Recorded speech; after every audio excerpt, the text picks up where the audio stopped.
Hi Sagittarius, September 2024. Ito na po ang inyong reading. Kuha lang tayo ng ilang guidance, advice, messages na marahil ay kailangan nyong marinig para sa bagong buwan na ito ng September.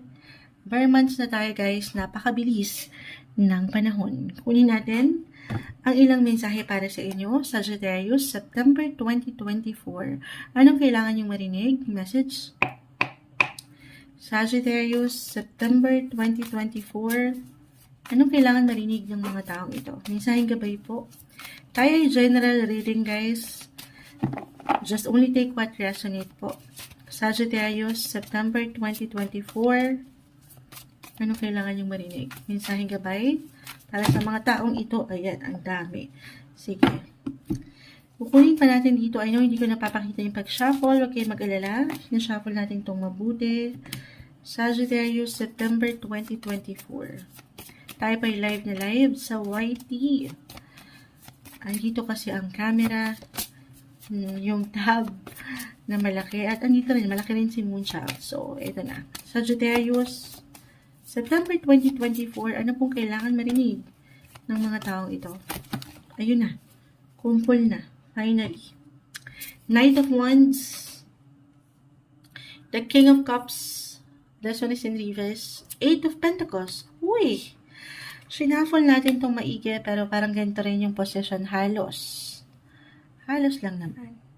Nung katatapos lang ng sign, bago kayo. But anyway, nag-highlight pa rin, or magbibigay diin, ngayong buwan ng September, Sagittarius, ang inyong mga buhay karera, trabaho. O yung kayong mga nag-aaral pala ngayon, pagdating sa inyong mga edukasyon, may ilang ganap dyan, yung productivity, umaangat dito.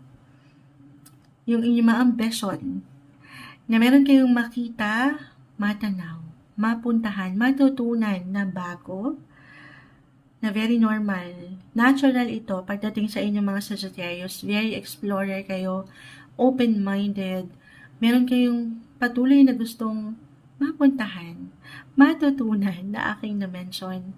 At ito yung something na maring patuloy niyong i-work out or bigyan ng focus and attention this month. Na ang ganda. Eto lang tayo. Baka kasi, eto, umaangat po kasi yung init. Bilang isang fire sign, dito kayo higit na mag-iiwan ng init sa trabaho or anumang nag-highlight ngayon, especially sa iniiwanan nyo ng enerhiya. Again, tayo po ay general reading. Eight of Pentacles. Work. Oo nga. Astrologically po. Ayan, kita nyo. Work. Work kung work. Grind kung grind. This one is in reverse. Astrologically. Pakita natin sa live. Eight of Pentacles. Work pa rin eh. Mag-highlight po this month. Sagittarius. Sobrang mag-a-apply. Knight of Wands. Eight of Pentacles, ang inyong career sector, your 10th house of career. Ay, dito talaga, umangat yung pagiging ambitious nyo or pagiging competitive ng ilan sa inyo. Laban kung laban, ganun. Or wala kayong choice para sa ilan sa inyo, wala kayong options. Two of Wands, reverse. I mean, syempre pa, sa pagkakataong ito, mas pipiliin nyo yung sektor kung saan kayo higit na kailangan. Or kailangan i-priority muna. Okay? Lalo pa kung mag-apply po na meron kayong nais mapuntahan. Meron kayong travel plans na somehow parang nadidelay lately o nitong mga nakaraan. In September 2024, pinapaalalahanan ka na pwede. May posibilidad na patuloy mo yung mapuntahan. Mabigyan ng highlight this month. Kung ito nga, sabi ko nga, time management, hindi madali. Lalo kung meron talagang ilang obligations na kailangang harapin sa work-wise. Pero as a Sagittarius, you're very flexible sign. Ito yung something na mauunawaan, mapanghahawakan. So, priority lang muna. Hindi mo na ito mapupuntahan or hindi mo na to something na makukuha, makikita. Pero, okay lang daw na minsan ay ipagsantabi lang muna natin. Okay? I mean, take it easy. Isa-isa lang. Kasi baka ma-overwhelm ka naman sa mga bagay-bagay. At dyan ka maaaring magkaroon pa ng struggle. Take everything one day, one step at a time. King of Cups, reverse. Yes, may ilang imbalances. Or kusa po nga angat ito.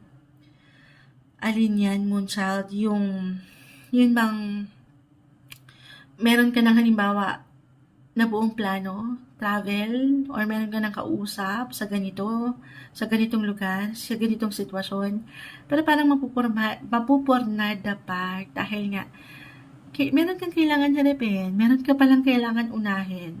So, maiwanan natin that September 2024, ayan, may ilang distractions. Pasensya na po, umuulan ng blessing. Claim natin yan para sa inyo.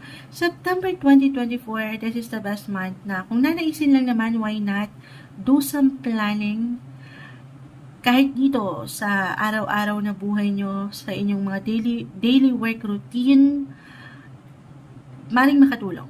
Okay? Mag-schedule kayo. Gumawa kayo ng notes, kung ano yung kailangan yung gampanin na kailangang harapin at unahin, maaaring makatulong. Para kasi ang daming ganap. Andito lahat. Okay, pero andito yung pagiging wise, yung pagiging madiskarte, patuloy kayo nag-iinit. Your career is on fire. May possibility dyan na for some of you makatanggap ng extra work, for an extra income, or extra work mula sa inyong mga boss. Kasi alam nilang kaya mo magagampanan mo. Walang ibibigay sa'yo ang universe na alam niyang hindi mo kakayanin. Kasi alam niyang kaya mo. You're being flexible. Or a reminder na papaangat yan yung sapat na pag-unawa pa rin. Ikaw na ang higit na maging bigger person. At yung mga gusto mo pang marating, mapuntahan, yan po ay hindi imposible na ma-encounter mo pa rin. Okay? Pero isa-isa lang daw. It's okay to pause. As long as you're being unstoppable naman. Okay? Hopefully, naririnig pa rin tayo kasi ang lakas ng ulan. Kuha na tayo ng pinaka-final words, advice, Sagittarius. Umuulan ng blessing. Yung blessing of work na ang ganda. At tayo, Sagittarius, ano pang kailangan marinig mula dito sa ating ilang napag-usapan? Sagittarius, message po. Uy, ito na. Assess the situation. Assess, reassess, review your life. Review the situation. Ayan, sabi ko nga, prioritization is the key. Virgo, yung energy ng Virgo, yung pagiging orderly, organized, schedule nyo yan. Ayan, lakas ng ulan guys. Claim natin na may blessing. Assess lang, pag-aralan ng sitwasyon. Napakagandang pagkakataon ito para magplano. Ngayong September 2024, marahil ito yung messages na kailangang marinig para sa inyo, Sagittarius.